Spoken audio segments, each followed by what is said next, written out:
Hi, everyone. Today on the Link Project, we have Yuvarajan.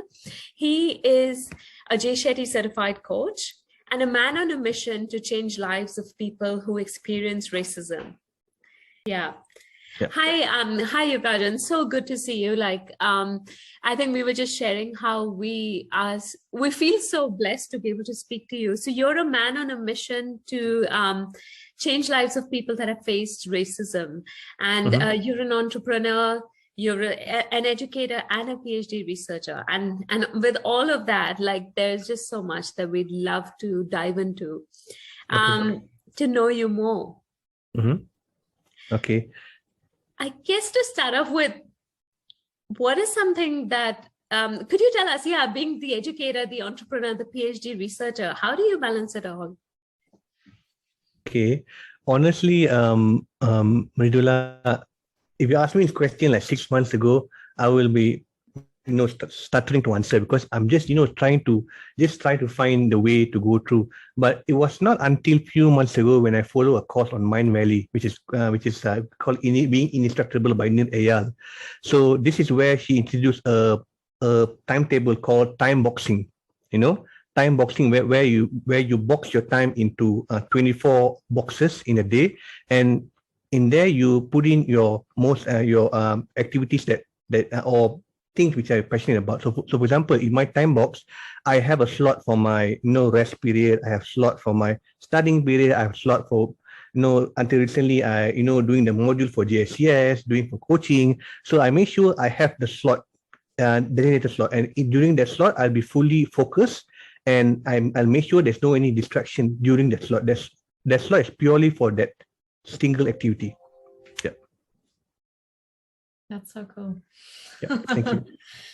I think I've tried it. I don't know. Have you guys tried it? I didn't stick with me quite yet, but I just wanted to know, ladies, have you tried this as well or no? I've tried it. I can't do the 24 hours of it, to be 100% honest. And my focus is nowhere as intent as Yuvarajan. So that's going to be a question for Yuva is, Yuva, can you tell us a little bit about what you value and how, because you're able to do so much. This time boxing is really, I feel, restrictive for someone like me. What is something you value and why do you value that so deeply? Well, honestly, I value two things, time and energy. And I think these two goes well together. I think all of you have listened to one of Jay Genius session, where he mentioned about time. People often confuse between time and energy. So for example, if I'm spending like 1 hour with you guys, they're not expecting the time. They're expecting that I to be present here with my energy for full 1 hour. So some people, they say, we can talk for 1 hour, but then after half an hour, they'll be looking at the phone. They'll be looking elsewhere. So although they are physically there for 1 hour, but energy-wise, they are not there. So this is where people have to see the connection between time and energy. I find it's very important. Yeah, I think there's just so much we can continue to learn from you. Yeah. Teacher. Yeah. But for everyone who's watching, I don't think we've asked you that yet. I mean, Mridula mentioned that you're an educator, that you're an entrepreneur, and that you're a PhD researcher. But and you mentioned your mission. But how is it that you are going about achieving this mission, and how are you spreading the message? Well, part of it, I'm going. Part of it is getting through the course on JSCS. Because honestly, Christina, until the age of 32, I was not really sure what I want to do in my life. Well, I become a teacher, I did masters, and I'm doing PhD, but I'm not pretty sure. I was not really concise on what I want to do in life. Then suddenly, Jay Shetty come up with this school called JSCS. From the very word go, I was saying, okay, I want to go in. I want to be in. But then I have to postpone my desire to enter JSCS up by 18 months because like due to financial constraint. And so for the entire 18 months, I started saving money like a bird, save every penny that I have. And by May, I was ready. I was saying, you know what? I mean, I just pay the whole thing and I just join in. So and yeah, and I think honestly the 18-month wait was worth the wait, because when I entered the school, it was like a mind-opening, mind-boggling experience. Like I learned about, what's the coach about, what's the role of a coach, the Capron triangle, all those things. So all these things, like, like kind of like liberated me from my rather mundane and routine lifestyle. So that's when I noticed my passion. That's where I can hear a sudden thought in my heart. It's like, okay, this is my purpose in life, to serve people through coaching. So and then also to answer the question about how do I come up with this purpose towards against racism, because I have been a victim of discrimination myself. So yeah, growing up in Malaysia, I think especially for an Indian growing up in Malaysia, I think we and discrimination are not separable. We can be separated. Yeah. I actually wanted to ask you a little bit more about that, if that's okay, like your story and your experiences. Okay. All right. Well, Christina, I try my best to be apolitical because I don't want to be in trouble. So I will try to be, try to explain as best I can.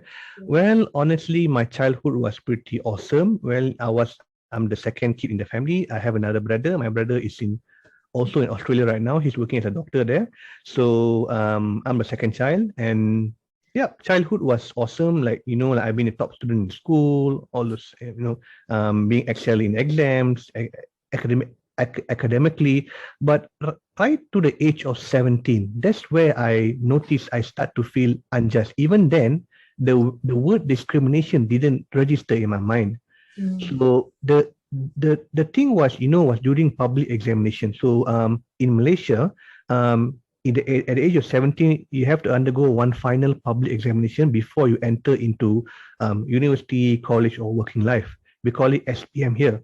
So so for one particular subject, which is called English for Science and Technology, well, the subject wise is English, but it's even easier than the actual English paper. So I was pretty confident I will ace the paper. Yeah. So but then when I received the result, I get a very disappointing grade. Because like I think Bro, Christina and Medula, I think when you have done something, you can roughly know, okay, I will get this.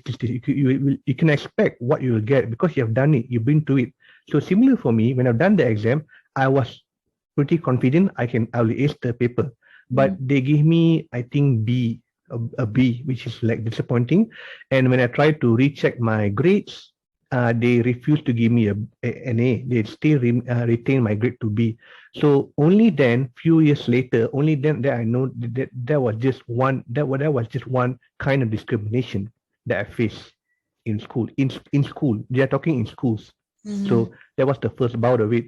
And then after that, further on, going to college, going to teaching, and being the only two Indian students in my teaching college, like, and yeah, I mean, like for me, I get isolated for being who I am, and me thinking differently from others doesn't help as well. So due to that, I get isolated. So yeah, I have many stories to tell. And in regards to that story, I'm so sorry, girls, that I'm like getting more questions. No worries. Yeah, no worries. But I'm just super interested. With that story, specifically with the grade, I love how you mentioned getting a B, and it was so disappointing. Yeah. I understand that you always strive for excellence. That's awesome. But in that communication with the teacher, when you were trying to get your grade changed, what was that interaction like? How did you understand that this was discrimination against you and not anything to do with your academics? Well, Christina, it's not actually talking to the teacher. You're talking to the ministry, because this is a public examination. Right. So if you want to recheck your grade, you have to talk to the a certain exam syndicate of the Ministry of Education. So that's where I did a payment. I said, what, I don't think my grade is correct. So I did a payment and I wait for result. After result come out, I still didn't get an A, they give me a B. So that's when I realized, I feel discriminated. And what's made even worse, there's one classmate of mine of one particular race. I'm not sure. I'm not going to say which race. She can't speak a word of English. She can't speak a word of English, but she never get an A for the paper. But for that exam, she get an A for the paper. So that's when I say, okay, something fishy here. But yeah, it is what it is. Thank you. Yeah, thank you, Yuval. Look, thank you for being so open and sharing these experiences with you. And I really want to acknowledge that it takes a lot of courage to be able to do that. And thank you for sharing that, because I know there's so many people out there that would benefit from knowing that this exists and would feel heard in some way from hearing what you've just spoken about your story. Keeping in mind what you've gone through and what you've experienced, and now that you're in this space where you'd like to give back, what are some of your big goals for your mission? Okay, so mainly I just wanted to be a coach, which I wish I had many years ago, during my dark years, So yeah, I mean, that story, I kind of like, to going back to the story which I explained earlier, I experienced further discrimination throughout my college training and even during working life. Like, the discrimination is still there, because like, just because you're a minority, they can just, they can feel like they can just step on your feet and stamp, okay, this is what you must do, and blah, blah, blah, all this thing. So yeah, so going back to your question, I'll say I just want to be a coach, which I wish I had many years ago, those years ago, like, to guide me throughout the dark ages and say, you know what, other people's opinion does not define you. You define you. I wish I heard this. I wish I heard this quote many years ago. Yeah. So let's see if I could just take a time machine, go back to the past and say to my old Yuva, I say, Yuva, whatever external opinion doesn't define you. You define you. You design your own life. And so powerful. This is so powerful. Right? Yeah. I was going to say, I really appreciate that thought that you define you. And it sounds so simplistic, but it can be so tricky. And as an educator and a researcher, you're doing that every day with your students. So I acknowledge you for that role that you play in the field of education. As a fellow educator myself, out of curiosity, what would you like to see changed in education? Well, as an educator myself, firstly, I would like to see a change in the system, in the very system, because if you see, Brooke, like, even for example, a very obvious thing, the arrangement of chairs, like, the chairs and desks the arrangement have not changed much since the Industrial Revolution, the first Industrial Revolution, which is about 300, 400 years ago. And we are still sitting, in twos or in threes or in a long. So all that need to change. We need to take into consideration the mental condition of the children. Their confidence level, their emotional level, their level of goshness of the knowledge that they're learning. So we need to take into consideration all that. So we have to make it more student-centric. Yeah, I love that thought, that idea of student-centric education. I think of Jim Quick, I think of Seth Godin, I think of authors and researchers who are talking about how the education system does need to change.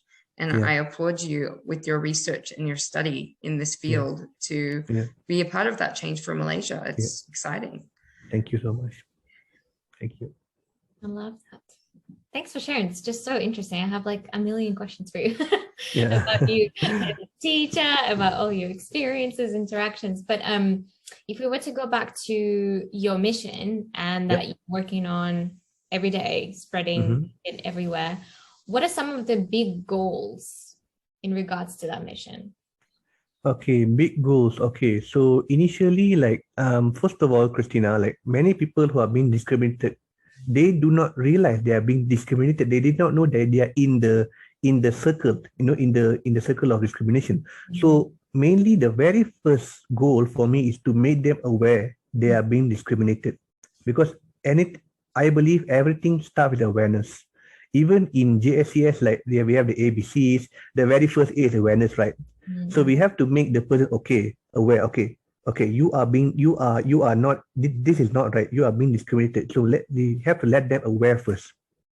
So once you are aware that you're being discriminated, then we can discuss the issue. Then we can come to how we can overcome the issue.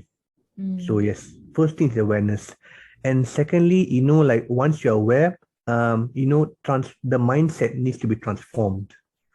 So Christina, when people are being discriminated, they feel stuck. They feel that they're back against the wall. They can't move. They are basically like very mechanical, close to a robot.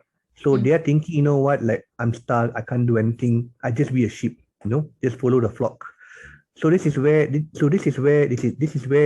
coach or the person need to undergo the mindset transformation from a victim to a victor. So that's why I highlighted in my coaching niche, to serve the victim of discrimination by transforming your mindset from a victim mindset to a victor mindset. Yes. That's so beautiful and so powerful and so clear. I love this for you. I love that you're so specific about who you want to help and what exactly it is you want to help them with and how you're going to do it. Thank you. Thank you so much. Yeah, and definitely. I mean, as you were speaking of it, like I can, on some level, identify with, when you brought up discrimination. Look, being an Indian myself, being in a foreign country, it's so true. The awareness and also not kind of, I guess I could also identify so much when you said about just being mechanical. Or I guess in my case, it turned up in a case where it's like, look, I know it's going to exist, so I need to work 10 times harder than the people that live in this country, for example. So it's just amazing. So beautiful how you articulated that, starting from awareness through to, then changing the mindset. And also just like you said earlier on, going back in the time machine, telling yourself that, hey, you've just got to be yourself, and who you are is it, like you don't need to dumb yourself down. You don't want to so beautiful, really. Thank you so much. It's just amazing. Okay, so I'm really curious on your work in your PhD research, because that's another aspect of what you're doing. What is it what are you researching and how are you bringing that into the world? Okay, thank you for asking that, Mridula. Well, obviously I can't say it excludes in full because it's still in work in progress, because I do not want other people to steal my research topic. Okay. Of course. Okay, Joko said, well, no one is going to steal this topic, but basically I can say I'll be combining 3 different theories for my research, which is because like my specialization is on educational management. So I'll be focusing one on transformation leadership. Secondly, will be on growth mindset, because I've been hooked on the concept of growth mindset ever since I got the book by Carol Dweck, Mindset. I love it, and I just want to put it in my research theory. And then the third theory will be change management.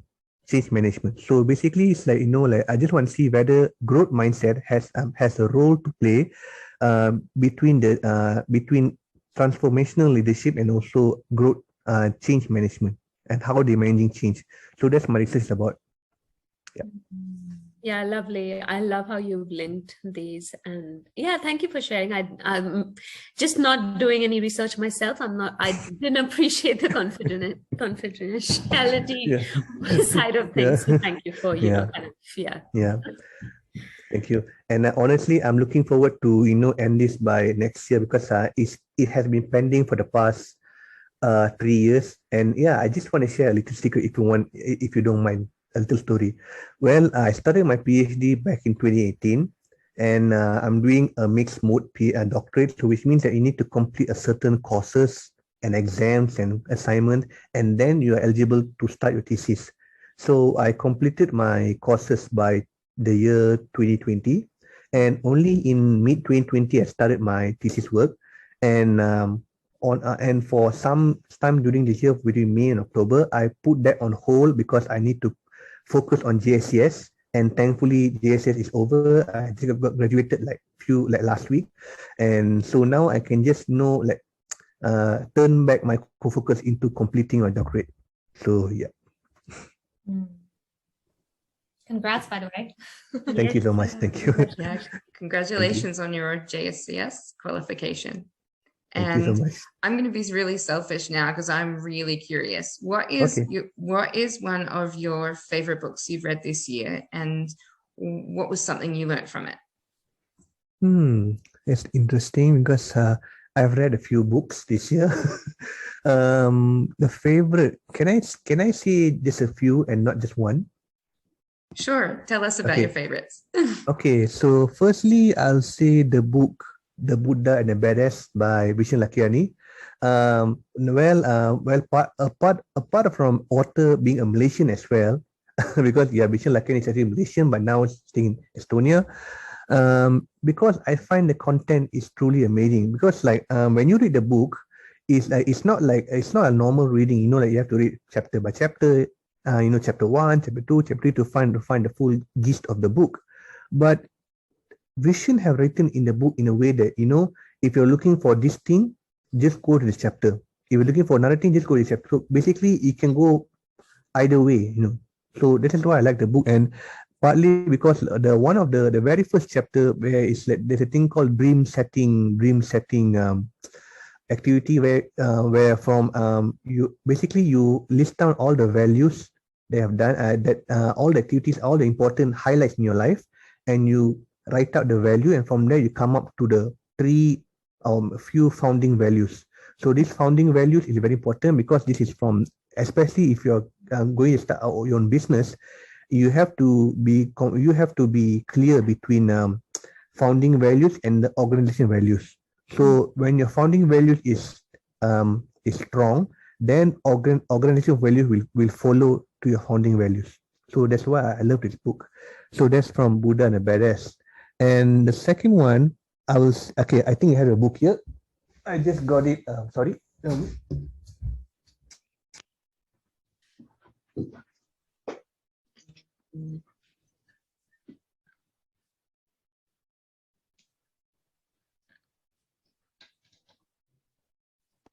Oh, sorry, I just disconnect my mic. So this book over here, a brand new book by Robin Sharma, The Everyday Hero Manifesto, which just released last September. I like this book because I've been following this Robin Sharma ever since from the the monk who sold his Ferrari, and this is the latest book, and I like his content, and in this book, he make it in a way that every chapter is about 2 to 3 pages only, so it's quite a light reading, so you can read it over a weekend. So yeah, so I think I'll say these 2 books. Yeah. Thank you so much for sharing. It's definitely something the audience, go out and buy books, read as much as you can. So thank you for sharing that. Welcome. That filled my cup today. Oh, I love this. I know that Brooke asked you about, your favorite book because she loves to read and we all love to read. So thanks, Brooke, for the question, first of all. But I wanted to ask you actually about your biggest learning from the J. Shetty School and how it has transformed your life, if it has. Wow. Well, honestly, Christina, I had many aha moments during this JSCS journey, and honestly, being JSCS is a school which I don't want to graduate from. But I have to graduate, but honestly, I don't feel like actually in school, because there are just so many things you can learn in the school, not just to the modules, not just from supervisor, but being in the network of coaches. I believe JSCS for me is like my global family, because there's a verse called in Sanskrit called Vasudevaya Kutumbakam, which means the world is my family. So I feel it. I can feel it's truly. I feel it's truly true here, for where the JSCS is my global family. Yep.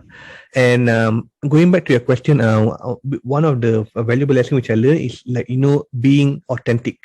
Being authentic, being the real you. No, do not try to copy others, because yes, of course you have the convention of being a coach, the ABC, the framework, the code of ethics, but eventually, when fundamentally comes down to being the real you, because you are there's only one you. There's only one you. There's no only two or three of you. So embrace the uniqueness, and then you apply it in your coaching, and then at the same time serve the community, serve the world. That's the one thing I learned through GSCS. I love how this is very connected to your mission that you're trying to spread and the message. So it's pretty much at the core of it, actually. Yeah. I love Thank that. you. Thank you. One more question from me. I'm sorry, ladies, but I can't not ask. Sure. Because I've just been thinking as you were talking about your journey and how when you were 17, these experiences opened your eyes to what was happening to you that you didn't know. Yeah. So over the past years, since that time until now, it's been many years, right? What would you say was some of the changes in Malaysia in regards to this issue, if there were any at all? Like, what do you see happening right now? Well, Christina, that's a very good question you asked.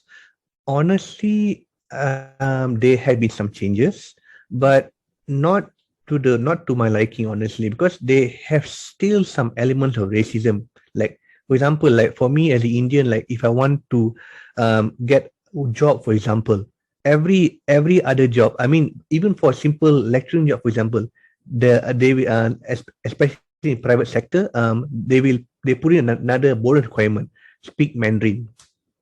Although the job is like speaking English, but they just simply speak Mandarin because they know they're pretty sure that many people do not speak Mandarin, so they'll be automatically be disqualified.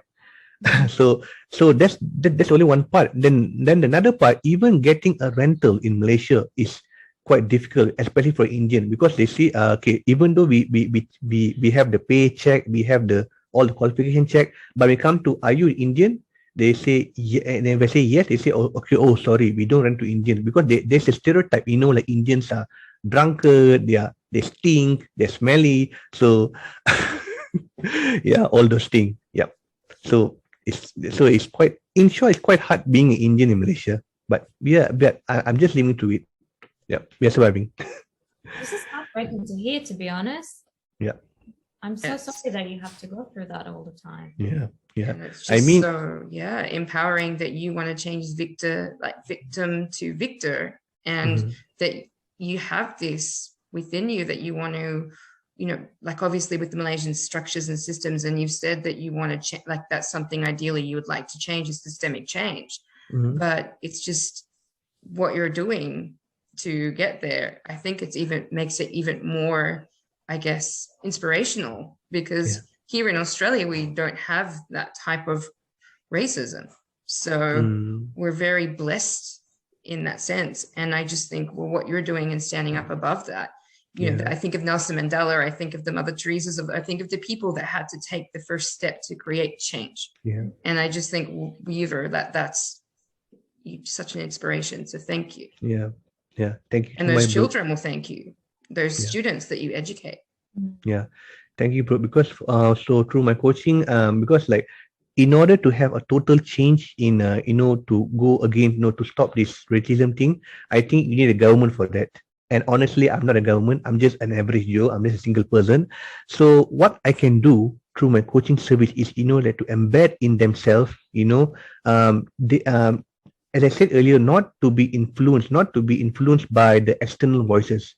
I mean, like, listen to your inner voice, listen to your inner voice, and embed in themselves like the grit, the strength to overcome this external voices, and listen to your inner voice, because that was matter in the end. So hopefully through my coaching service, I will try to embed the grit in this victim of discrimination, so that they will not fall victim anymore, and they can come out of the victim mindset and towards a victor mindset. Yeah. I just picture the phoenix, and I just picture you rise from those ashes. Yeah. Thank you for giving me that imagery. Thank you so much. Can I just ask you one more thing? Sure. That's okay. Okay. Super interesting. I know you've mentioned the government bodies and people in authority who have the sort of influence over your life. Well, what about the community and people that surround you, and how do they react to the message that you're spreading? And, you know, what is happening right now with what you're doing? It's a very interesting question you ask, Christina, because well, discrimination doesn't only happen between different races. Even within the same race, we have discrimination. So, for example, for me, my mother tongue is Tamil. Okay, but I can understand Tamil, but I find it hard to converse in Tamil. So even through that, people start to, even during my during college days, I get mocked for that. I get being discriminated for that. So yeah, so I just want to say that like my message has been mixed reaction, because some they take it, but some they say what, like they don't, they disregard my achievements, my capabilities. So yeah, I'll say mixed reaction. Yeah. Thank you. Okay.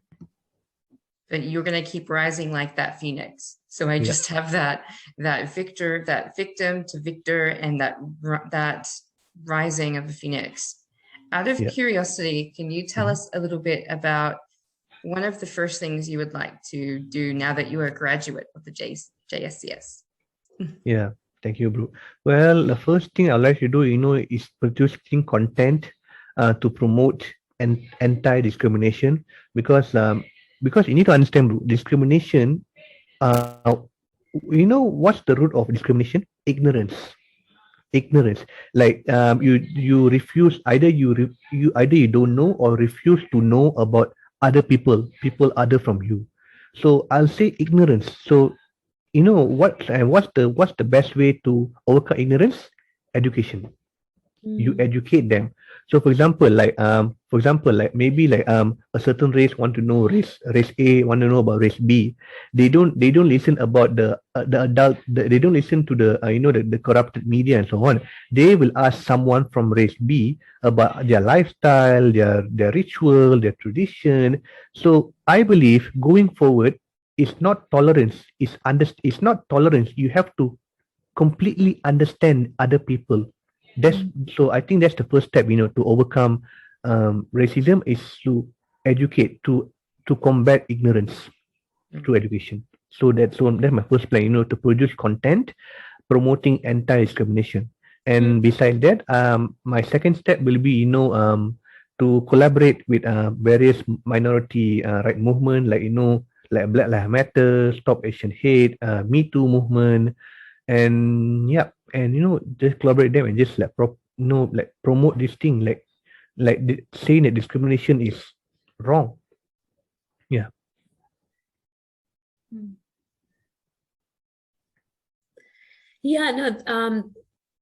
Thank you, Yuvraj. So powerful in your vision and your next steps, and I couldn't agree more. Like education and awareness raising is what we need, right? Like, beautiful, really amazing.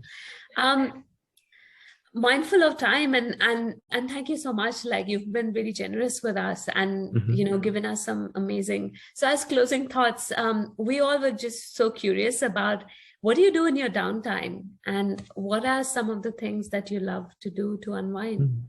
Okay. For me, unwinding, well, I'm not sure, Madula, if you know A.R. Rahman. Of course I do. I cannot know him. Silly question. I love his music. Yeah, silly question. So so for me, my favorite unwinding moment, unwinding method, like listen to A.R. Rahman, especially the 90s songs. I mean, I think those era are just magical, just wonderful. Beautiful. Yeah. I mean, the songs now are quite good, but I prefer the 90s because it's something nostalgic, something beautiful. So that's my favorite chill out moment. And beside that, I do yoga to wind down, to balance, to energy balancing, all that, and I do meditation so I can remain focused on my job. And most of all, like, just want to engage in deep conversation with like-minded people, because I find that because you see, human beings are essentially social creatures. We are built. Our DNA is built to connect with each other. So if you engage in a wonderful conversation, into deep conversation, in a way you get recharge. Your energy get recharged. So yeah, all those things. Wonderful. I'm gonna throw to something and say, because I can see all of those medallions near you. So there's something else that you do with your time, Yuva. What is it? Oh yeah, okay. Well, those medals, like those were dated back before pandemic. Well, I'm a runner actually. I'm a runner, but I'm not really a sprint runner. I'm more like a, marathon runner. I run half marathon, 10 kilometers, 21 kilometers, and so far up to date, I only done one full marathon. I can say I survived it. I was gonna say, don't downplay the one. I remember when I ran it, my body for like a couple of weeks had to take time to recharge. So don't downplay it. No. Yeah. Honestly, that's the one thing I missed, because due to pandemic, all these things are being cancelled. So I'm just waiting the next run. I'm just waiting, to wear my running boots again. Let us know when you do it. When the borders open, I'll come for a run. Okay, awesome. Like it. Yeah, and I was gonna say I'm gonna connect with you on the ARM song soon. Nice. All right. No, it was so wonderful to talk to you. Really appreciate. Love your mission, and we're all rooting for you. And yeah, thank you. Thank you so much. Thank you. For your time. Yeah, thank you, Madila. Thank you, Krishna, and thank you, Brooke. Thank you for inviting me for this interview. And yeah, I'm truly blessed to be here. And I just wish that the Link project will be more people will hear about you. And yeah, just wishing you all the best. Thank you. Thank you. Yeah, thank you so much. Thank you. Thank you.